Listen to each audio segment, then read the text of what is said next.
AS16 हमारे पास chapter है सी intermediate का। इसको सुपर फास्ट तरीके से करते हैं। Basic concepts.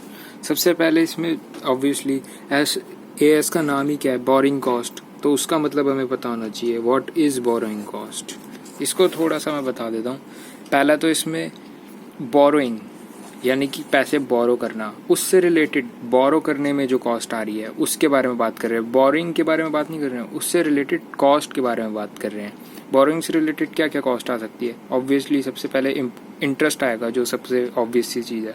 उसके अलावा amortization of discount premium on borrowing, discount से रिलेटेड, अमोर्टाइजेशन से रिलेटेड, प्रीमियम से रिलेटेड, एंसिलरी मतलब यानी कि उससे related cost, amortization of relating to borrowing, finance से रिलेटेड और एक्सचेंज डिफरेंस। बट हमारे लिए मेन ये सब इंटरेस्ट ही है। यहाँ पर भी लिखा हुआ है, देखो हमारे लिए मेन इंटरेस्ट है यहाँ पर।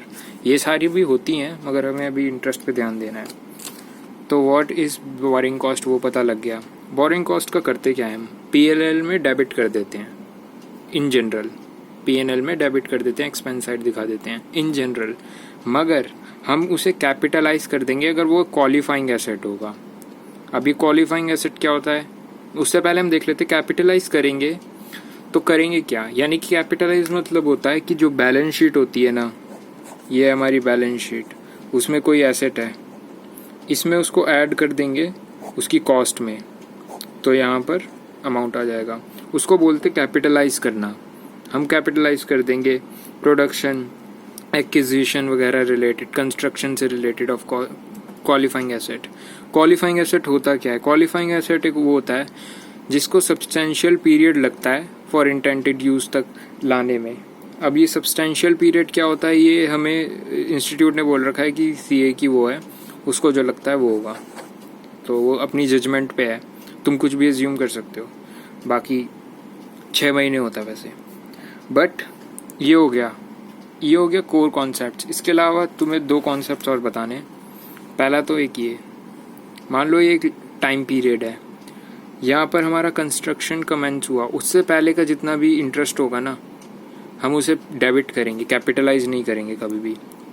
एक बार ही कमेंसमेंट हो गया कंस्ट्रक्शन, फिर उसके बाद हम कैपिटलाइज करना स्टार्ट कर देंगे। मगर मान लो बीच में कुछ अनयूजुअल हो जाता है जिसकी वजह से काम रुक जाता है, जैसे कि स्ट्राइक लग जाती है, तो उसे हम उस पीरियड को हम PNL में डालेंगे, उसे कैपिटलाइज नहीं कर सकते। उसके बाद वापस से जब काम शुरू हो जाता है उसको कैपिटलाइज करेंगे। और मान लो जब हमारा कंस्ट्रक्शन ख़त्म हो जाता है सब कुछ, उसके बाद का अमाउंट PL में डालेंगे, क्योंकि कंस्ट्रक्शन ख़त्म हो गया है, अब तुम कितना भी इंटरेस्ट दे दो।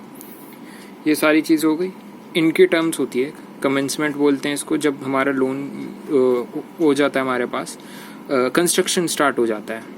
जैसे ही कंस्ट्रक्शन स्टार्ट होएगा उसे बोलेंगे कमेंसमेंट।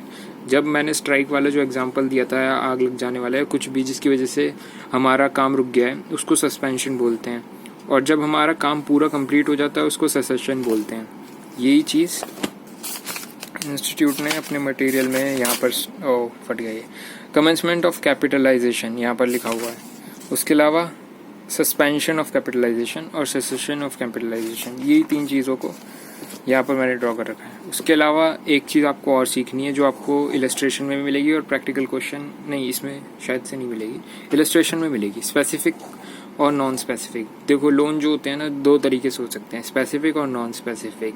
स्पेसिफिक उसमें तो तुम्हें पता ही है कि वो जो कैपिटलाइजेशन से रिलेटेड है वो उससे रिलेटेड है। मगर जो नॉन स्पेसिफिक होगा ना वो थोड़ा डिफरेंट होगा। उसमें तुम्हें क्या कर देंगे ना, वो बहुत सारे अमाउंट तोड़ के दे देंगे, जैसे कि 50 लाख, फिर 70 लाख, फिर 10 लाख, फिर 12 लाख, फिर ऐसे बहुत सारे। उन सबको आपको ऐड कर देना है। सबकी अलग अलग परसेंटेज होगी, 11-13। अब इन पे इस पे ये परसेंटेज लगाओगे, इस पे ये परसेंटेज लगाओगे, तो एक अमाउंट आएगा।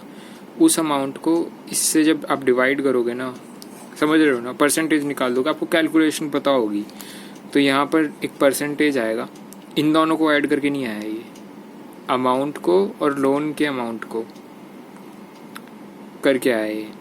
तो ये जो होगा ना, हम इसको देखेंगे, वो आपको एक क्वेश्चन है वो उससे समझ में आएगा। बाकी एक डेफिनेशन मेरे को बतानी थी। A qualifying asset is an asset tangible intangible that necessary takes a substantial period of time to get ready for intended use of sale. ये एक बार पढ़ लेते हैं। As per AS16 borrowing cost, a qualifying asset is an asset that necessarily takes a substantial period of time to get ready for its intended use of sale. Further, the standard rate states that what constitutes a substantial period of time primarily depends on the fact that circumstances of each case. However, ordinarily a period of 12 months is considered a substantial period of time unless shorter or longer period can be justified on the basis of fact of circumstances of the gain in a blah blah blah blah blah blah blah blah. It may be implied that ठीक है, ये सब चीज़ें लिखनी आनी चाहिए obviously. उसके अलावा आपको एक ये चीज़ लिखनी आनी चाहिए, बोरिंग कॉस्ट एज पर AS16 borrowing cost. Borrowing costs that are directly attributable to acquisition, construction, production, qualifying assets should be capitalized as a part of the asset. Other borrowing costs should be recognized as an expense in the borrowing costs should be expenses except where they are directly attributable. ये सब चीज़ आपको लिखनी आनी चाहिए. ये इसका meaning मैं आपको पहले समझा चुका हूँ कि PL में होगा तो डेबिट होगा, कैपिटलाइज होगा, क्वालिफाइंग एसेट होगा, सब्सटेंशियल पीरियड होगा. सब्सटेंशियल पीरियड CA डिसाइड करेगा, उसकी जजमेंट पे हो रहा है. क्वालिफाइंग एसेट क्या होता है वो आपको हाँ, क्वालिफाइंग एसेट मैंने नहीं बताया ना. तो क्वालिफाइंग एसेट मैंने शायद से बता दिया था कि सब्सटेंशियल पीरियड जो होता है जिसमें लगता है उसे हम बोलेंगे. जनरली इन जनरल बिल्डिंग हो गई कोई, या एक क्वेश्चन है सीलिंग का, प्रैक्टिकल 9 में क्वेश्चन है हमारे पास, उसमें सीलिंग बना रहे हैं हम, वो हो गया. उन सब चीज़ों में उनमें टाइम लगता है. अगर आप मशीन खरीद के लाओगे तो उसमें आपको टाइम नहीं लगेगा, आपने ली और उसे यूज़ करना स्टार्ट कर दिया. मगर बिल्डिंग को आपको कंस्ट्रक्ट करने में टाइम लगेगा, प्रोडक्शन में टाइम लगेगा, एक्विजिशन में टाइम लगेगा. मशीन का प्रोडक्शन, कंस्ट्रक्शन, एक्विजिशन में इन जनरल उतना टाइम नहीं लगता अनलेस वो क्वेश्चन ही बोल रहा है कि उसमें 12 महीने लग रहे हैं या वो सब्सटेंशियल पीरियड लग रहा है, तो फिर वो बात अलग है. वहीं पे वर्किंग कैपिटल हो गया, ये सब नहीं होते हैं क्वालिफाइंग एसेट. अब ये तो हो गया हमारा AS16 की मेन बातें.